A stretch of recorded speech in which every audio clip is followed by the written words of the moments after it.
Welcome to Behind the Business on the Boise Beat, where we explore the journeys of notable entrepreneurs shaping our community. And today we are honored to welcome Dan Hintz, the regional director and co-owner of 4 thriving Mathnasium Learning Centers in Boise, Nampa, and Meridian, Idaho. Dan's extraordinary path from an Air Force maintenance and logistics role, retiring as a lieutenant colonel, to a pivotal figure in math education epitomizes the spirit of innovation and leadership. Under his guidance, his team of over 50 dedicated instructors has empowered more than 500 students, transforming the way they approach and excel in mathematics. His first Mathnasium Center rapidly grew to over 100 students in just 4 months, propelling him to the top echelons of Mathnasium franchisees. Beyond business success, Dan's passion for education and his remarkable transition from a high-value asset manager in aerospace to an influential educator and mentor makes his story a compelling narrative of dedication and transformation. Today, we dive into the insights and strategies behind Dan's remarkable journey, uncovering the essence of entrepreneurial success in the field of education. Welcome, Dan. How you doing today? Good morning, Gordie. Thank you for the chance to talk. Absolutely. So you're already suited up and ready to go for today, looks like. Yes, sir. Yeah, that's great. Well, hey, thanks for jumping on here and just sharing a little bit about your journey. You have a pretty interesting journey from Air Force, as you mentioned, Air Force maintenance and logistics, retiring as a lieutenant colonel, and then all of a sudden making a huge pivot, which seems like a huge pivot to me anyways, into running a franchise with Mathnasium, a couple of them. And so I want to talk to you a little bit about that transition from your military experience into entrepreneurship, and especially in the educational sector. Like, did it seem like a big jump for you when you took that leap from one career to another? Not really, because I wanted to be a math teacher, a high school math teacher when I was in high school. It's just something I always wanted to do. And I actually went into the military initially just for the GI Bill, college money. Okay, so wasn't a huge thing too, and obviously math was an integral part, I'm guessing, of everything that you were doing in your Right. military role. Yeah. Well, it wasn't so much. It's just that I knew that upon retirement, I was going to try to be a high school math teacher. And so in my Air Force progression to become an officer, you got to get a 4-year degree. And so I picked math knowing I wasn't going to use it much in the Air Force, but that's how early I knew. So yeah, I got my degree in math and was able to have a great career in the Air Force. I fell in love with it. I love people. I was tuned to math and education. I've always done kids. I've been in youth counseling, coaching, leading, stuff like that with kids, and I have 6 kids. So everywhere I lived and worked, I got involved with youth and was focused on math education. So I always knew I wanted to retire and teach, but realized living in Germany and Korea and other places that math was so easy for everyone in other countries. And that was completely different from my experience growing up, where math was the hardest subject. Yeah. Wow, that's really interesting, because I think anybody listening can probably attest to that, where math seems to be the scary boogeyman that we want to stay away from. And in other countries, it's kind of just a natural progression of what you're learning and becoming as a person, right? Yeah, they just seem fluent. They're humble. They don't think they're great at math. In fact, a lot of them, just like we do, say, well, I'm not good at math, talk to so-and-so.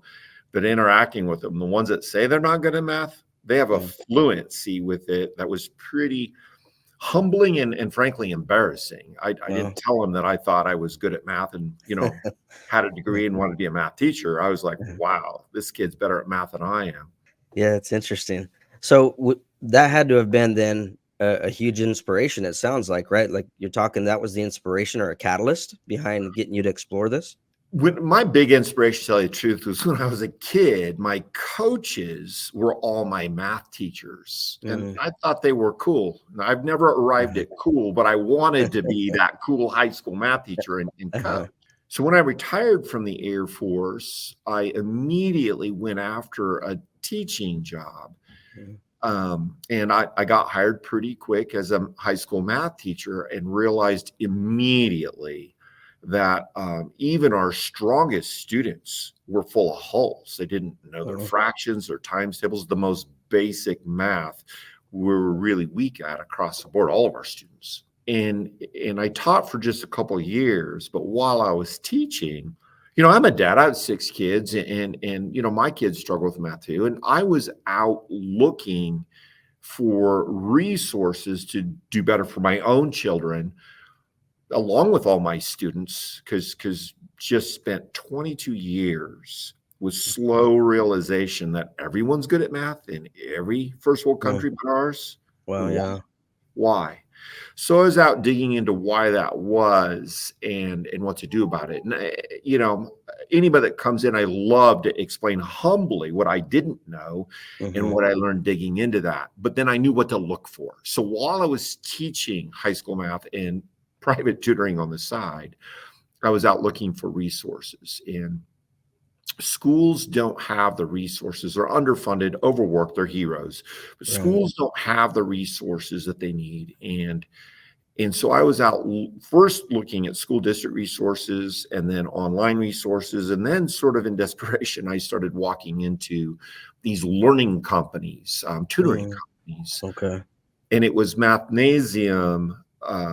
It was not well known. So it was like the last place I looked at the time in 2013. I was living in Utah, and there was one in my neighborhood for the last 5 years at the time that I just kind of drove past because it wasn't a well-known brand name. So it was the last place I looked, and it was the first and only place that legitimately addressed what I had come to learn were the root causes for why Americans uniquely struggle with math. Yeah. And I knew 30 minutes inside of Mathnasium, I knew that my whole life dream of being a public high school math teacher was over. Wow. Because I recognized I didn't have the real opportunity to make a life-changing difference for kids, but I would with the resources that Mathnasium had. Wow.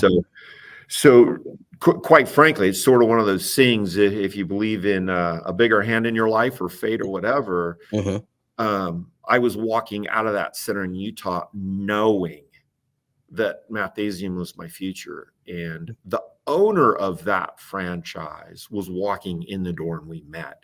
Oh, wow. Reed Brown was the owner of that. And it turns out he had lived in the Boise area.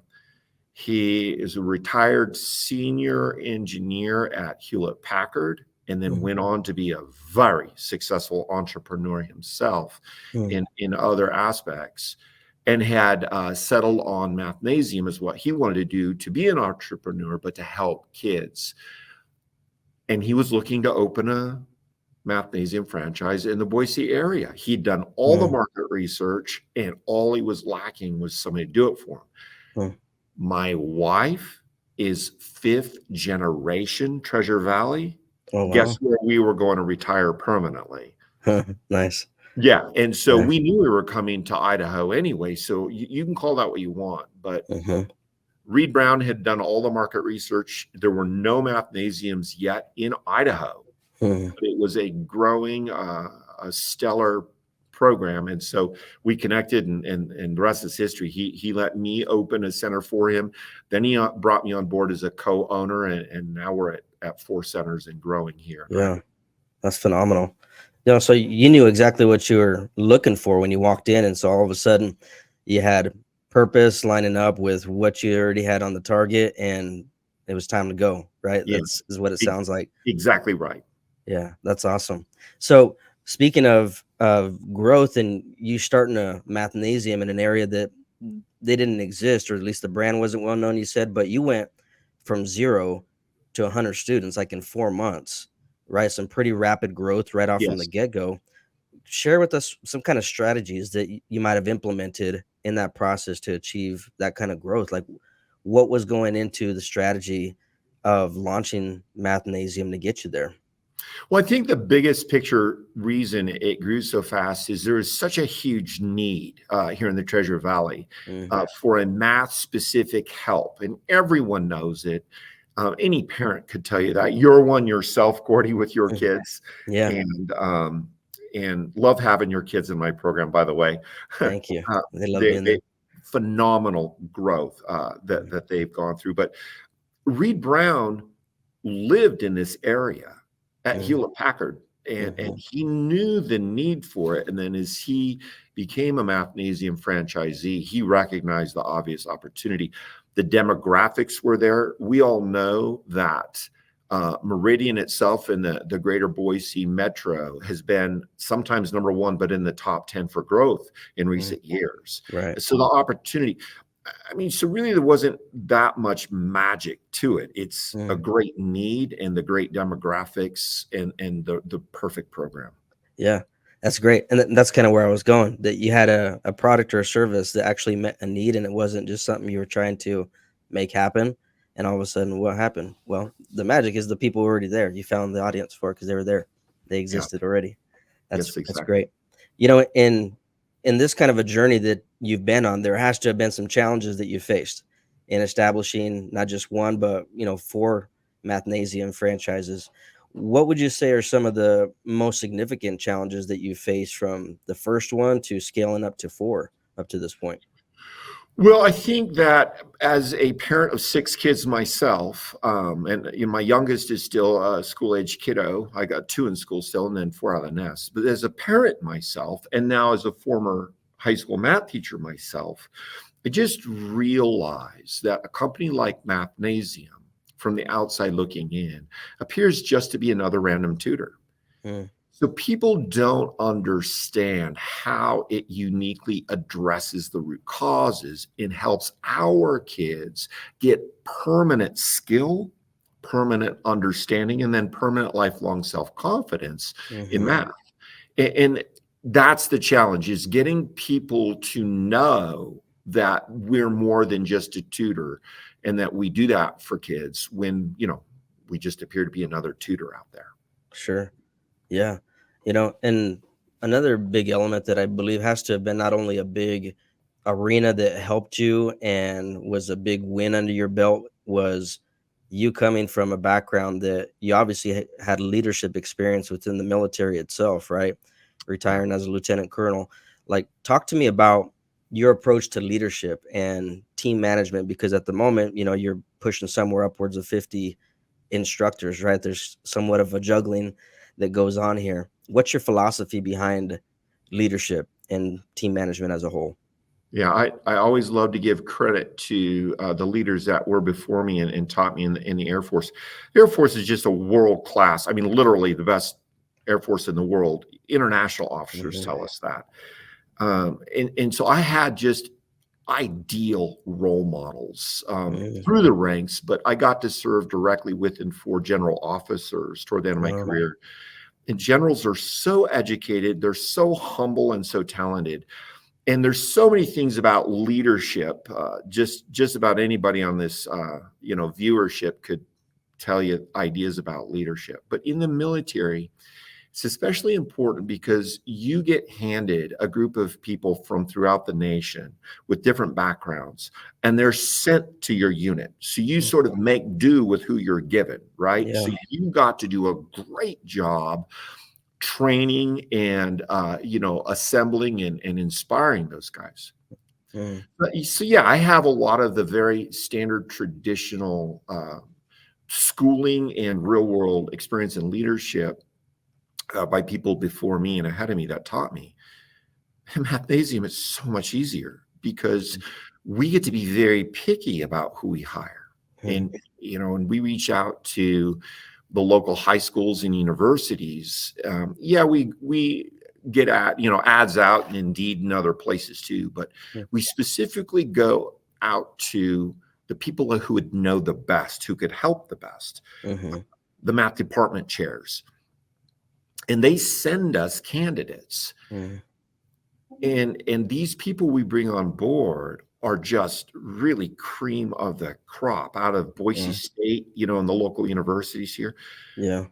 And then we screen them with a math test, and then we throw them out to the students to see how good they are just at relational skills and at teaching Mhm. math. So we screen them so well. So by the time we hire somebody, we have super intelligent, super talented people. And that's the easiest group to lead ever. Yeah. So yeah, you show them the Mathnasium program, and then by and large, you really kind of get out of the way because they're Yeah. great role models for the kids, and the program is set up so well. So, I mean, honestly, I just don't want to take much credit for that. These people we have are so Mhm. amazing. Yeah. Well, you're creating a culture that allows them to be amazing in their own right and just exercising it in this environment. So speaking of the engagement factor of it, let's talk about the customer experience portion of it, which sometimes we negate, right? And you're Mm. obviously in a service based uh, business, right? That's primarily in education. How do you approach creating a business and a brand that's well known for the customer experience? Because I can attest to that firsthand. The Mm. experience has been phenomenal for myself, and it's what makes me want to keep coming back, right? And that's a big element that keeps retention at the forefront of a business. So, what's your thoughts on the customer experience that Mathnasium provides for people coming in through that door? Yeah, I think there's a lot to that, right? Customer experience and retention is a big challenge in most companies. Uh, at the core of Mathnasium is a program that is inherently successful.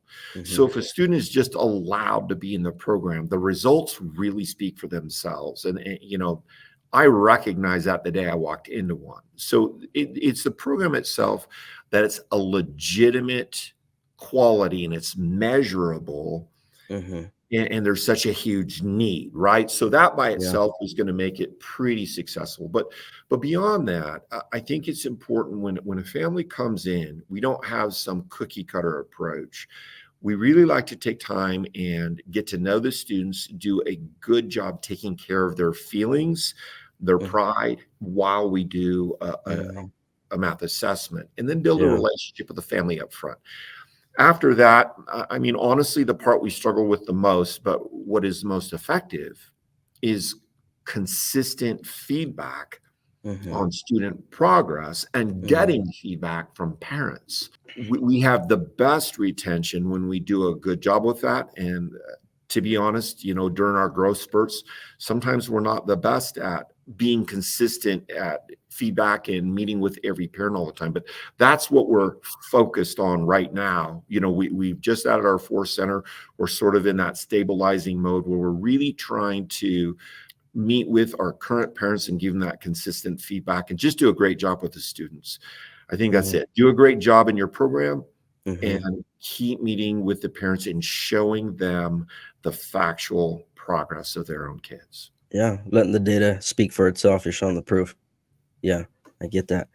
Speaking of numbers, I don't know how involved you are on the financial side of the operation, but what's the, if there is, what's the magic bullet that gets you established from one that's running successfully to scaling up to four? Is there anything in particular you would say that, hey, I learned this along the way that if I had to go back, I would have done it a little bit different in how we handle the financials of things and the operational side of running the business?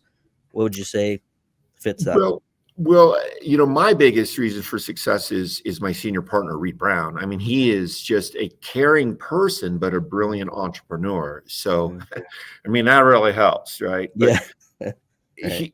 he, I mean, he has his finger on the pulse of the demographics. I mean, that's the reality. He knows, where we should go next.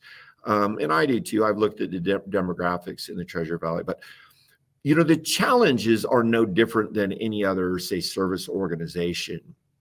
It's a constant focus. You got to keep a constant focus on doing a great job with the student progress. In other words, your quality.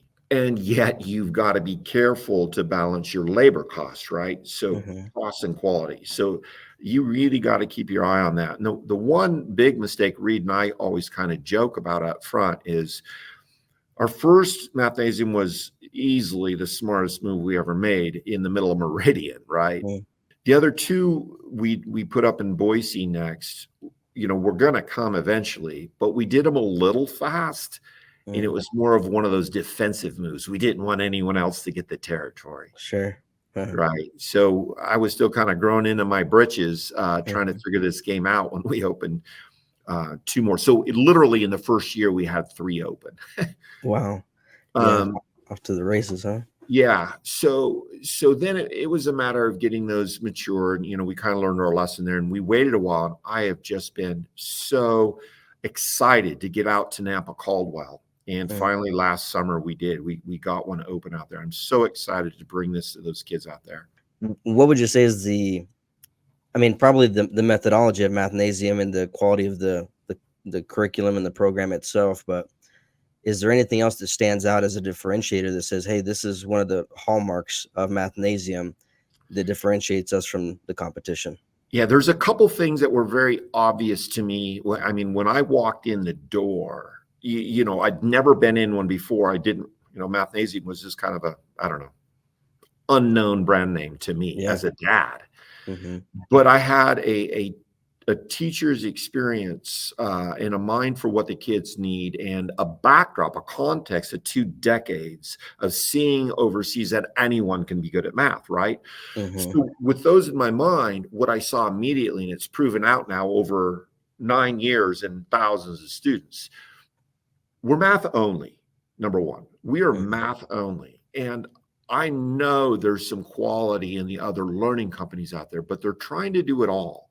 Mm-hmm. And we're math only, and we just do it. I'm just telling you, way better. It's just an order of magnitude above and beyond any other math resource out there. And by the way, that's why I picked it. Yeah, that's great. Yeah. And so it's just that it's math only, and that's the biggest need out there. So that's the biggest one. The other major advantage that we have is we're able to offer what we do at a cost per hour that's underneath almost every brand out there. Mm. If you look at specifically our format, we are by far the lowest cost. The reason for that, in my understanding, is just because it takes so much less staffing. Corporate Mathnasium was built by teachers, people that understand the need. And they have all of K through 12 math, the entire curriculum digitized with assessments against standards, so that when a new family comes in, you can quickly assess, put that into the system, and create a learning plan perfect for that kid in minutes. And sustain that with very little overhead time, right? Very little admin time. The bulk of our effort is right with the kids on the floor. And so we can offer this at a lower price. So there you go. It's math only. It's the best out there. And it's so efficient that we can offer at a lower price. And quite frankly, my senior partner, Reed Brown, and I are both semi-retired.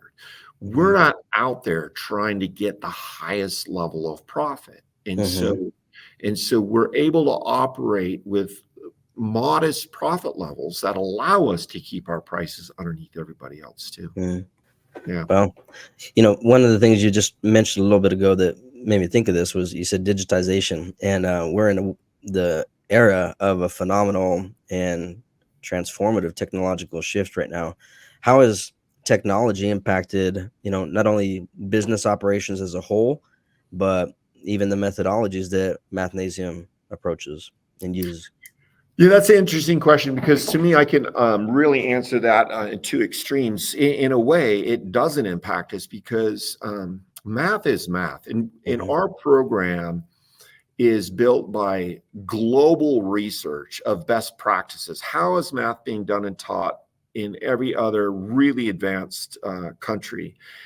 And so it's best practices research of how everyone's doing, and then integrated into one program, plus quite a few novel ideas of the staff at Mathnasium. This is 42 years of experience by a core teacher who got his PhD in math and in education.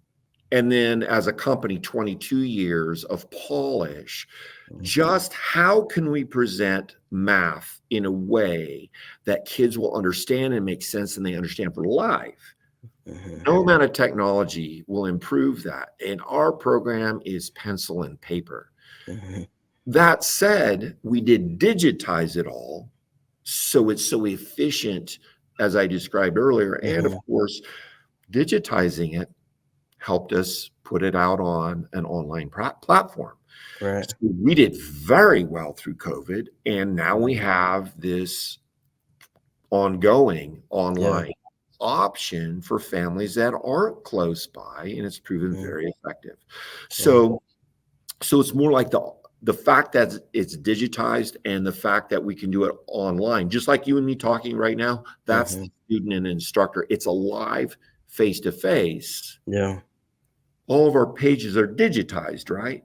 So Mm-hmm. instead of printing it and putting it in a binder, you can Yeah. just put that digital page, page by page, put it right on the screen with part of it there for, the instructor and student to see each other and interact. Mm-hmm. But right there on the page is the digital version, and they can Yeah. just use the mouse or electronic Right. pencil Yeah. and do it right there on the internet. So we can help kids, and we're helping kids from a long ways away too. So Yeah. technology is helping us. Yeah. That's great. What it keeps reminding me of is that you have a system, a proven working system that you can rely on, is viable, has the data to back it up. So you're able to shift and you're able to innovate regardless of the season, right? I mean, you mentioned during COVID, you guys thrived. And so that's a phenomenal testament to that. Speaking of being a dad, I'm a dad, you're a dad, and you're up on me a couple kids, but still, we could relate on this. How do you juggle? Because I know I still struggle in my stage that I'm in right now. But how do you manage? I don't want to say if manage is the right word for it. How do you balance? Is balance even Yeah, fair to say in yeah. entrepreneurialism? I don't know. How do you work it out between being a family man and an entrepreneur? Well, it's kind of a mix. I mean, I'm a little over the top, intense, and passionate about what I do because I know the impact it's having for these kids. Mm. And my wife and kids see that too. They love it. It's funny. My wife is that classic, I hate math. I don't have a math brain. When I Yeah. met her, right? And I Uh-huh. was dumb enough to argue with her for the first few years of our marriage. But once we got involved in Mathnasium, she started to see, the difference it could make. And, our youngest who did the program, and then she did the program for a while and she went, oh, I do have a math brain, right? Mm. Mm-hmm. So on one hand, I am deeply passionate about it. My family's really behind it. But humbly, Gordie, on the other hand, I'm semi-retired and I have Mm-hmm. hired amazing people. I don't have to be out there doing it all. I've Right. delegated and I step back and trust. Now, like any other business, there's turnover. And so if I'm missing a leader at a center because, gee, she just had a baby, I Mm-hmm. love walking back Mm. into one of my centers, Yeah. and it's just fun. Yeah. Yeah. That's great. Well, that answers the question. Your passion just kind of pushes you, to be able to make it work regardless of the situation. What would you say are the future aspirations for Mathnasium? I mean, you obviously mentioned this is your niche and you guys haven't diversified outside of that lane. Is that kind of the long-term goal still, to just keep going with what works and not reinventing the wheel, or are there other ideas in place for the future? Well, I can't speak for corporate Mathnasium at Sure. all. But I really believe in what they're doing being math only. I know that companies buy other companies, and you never know in the corporate world what's going to happen. Mm-hmm. But as far as I know right now, this is a math only, best in the nation Mm-hmm. resource for families. Yeah. And yeah, I don't see it going out now. One thing that's new from corporate is they're now allowing us to take this out into schools. If a Mm. Oh school wow. is open, Mm-hmm. to, what is it? Why are we so effective with, students in their math skill and confidence? Mm. I have been in to see so many principals over the last 9 years, got great relationships, but now I'm going out with the message, hey, are you interested? We could bring this out into your Mm. school, in just a matter of how we do that. Yeah, that's great. For anybody that's an aspiring entrepreneur, specifically maybe in the education sector, what kind of advice would you give them? Do's or don'ts about diving in? Well, one of the things that I think I accidentally benefited from was living abroad. Mm, And it was so humbling to me to see how skilled and really self-confident kids were in mm-hmm, other countries. And so now in retrospect, you dig into and dive into why that is. I would recommend anybody involved in any kind of education, go look at Finland and mm, their model. In 2 generations, they went from being mediocre to being best in the world. Wow, that's in their amazing. education. And I think that Mathnasium just does a lot of things that Finland does. But you could go look at a lot of different other countries, but in general, try to erase from your mind all the paradigms we've grown up with about education and why kids are good or not good at school or whatever, and go look at what other countries are doing, because it's very humbling and eye-opening. Final thoughts that I want to just leave some listeners with here. And I picked up a little bit of this, I think, at least while I've been listening to you here and sharing. But speaking of legacy, the work that you're leaving through education and entrepreneurship, what is the legacy that you hope and aspire to leave for future generations? Yeah. We opened in 2014, our first center in Meridian. In 2015, the Statesman asked me for an article, just like you asked me to do this. And I put an article out and I got a copy of it. And it's sort of, now it's time to put my money, where my mouth is. But I put in there that I would like to see Mathnasium help take Idaho to the top of the nation in math scores. Because I don't, it's not just a hope. I know that that's just academically certain if people would come to know and adopt the program. So I'd like to see this program help take Idaho to the top of the nation in math scores. And I just want to see the bright light of self-confidence in the eyes of every student along the way. One last thing I want to ask you, because you mentioned this isn't just people that are in school that come in for math, right? Yeah, it's so fun to help anybody. Just some quick examples. 65-year-old woman came in and got her math skills strong so that she could launch a new career at 65 as a real estate agent. She wanted to be good with her numbers. Currently enrolled at the Meridian Center is a 28-year-old young man who wants to be a fighter pilot. He's enlisted, and it's the math part killing him. And that's just two examples, helped many, many adults. It doesn't matter what the math challenge is. We can use the Mathnasium materials and program to help you achieve your goals. There you have it. That's what I was looking for. There it is. Well, Dan, thank you again so much for joining me. It's been a pleasure, and we look forward to talking to you again down the road here shortly. Appreciate you. Thank you so much. Thanks so much, Gordie. You got it. And for everybody else that's tuning in, you've been listening to Behind the Business on the Boise Beat. This is Gordie Tamayo signing off. Until next time.